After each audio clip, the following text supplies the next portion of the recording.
There are lots of great low-cost ways to rev up your life in Los Angeles, and many of these ways that I'm about to list have worked for me, so I think they could work for you too. So perhaps you're interested in trying inexpensive acupuncture. Just Google inexpensive acupuncture Los Angeles, whatever city you're in. Probably a training program, a college that teaches acupuncture near you that has a community clinic. So in Los Angeles there's Yosan on Washington Boulevard in Culver City, and there's Emperor's College in Santa Monica. They both have community clinics. They charge about $40 per session. That's pretty inexpensive for acupuncture. You get it from third-year students who are being supervised, and I had great experiences there.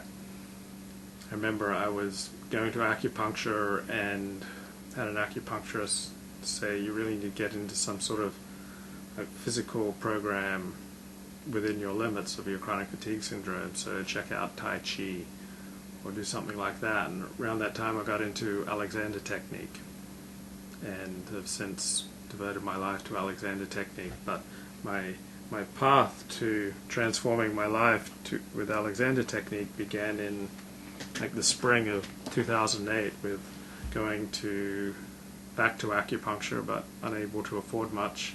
I went to these community clinics. You can also benefit from getting low-cost psychotherapy. So once again, just Google low-cost psychotherapy, inexpensive psychotherapy. There are a lot of places where like PhD students or therapists in training are getting in their required number of practice hours, and you can get inexpensive psychotherapy that way.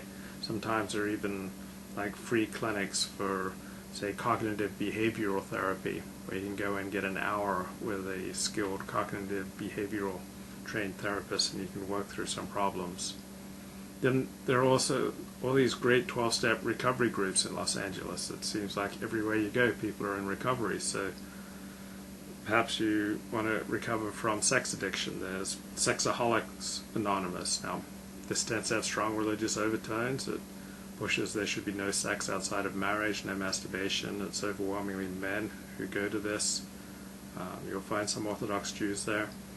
There's Sex and Love Addicts Anonymous, where you set your own boundaries of the type of bottom line behavior that you want to stop doing. Here you'll find an even mix of men and women. There's Sex Addicts Anonymous, which is almost all men.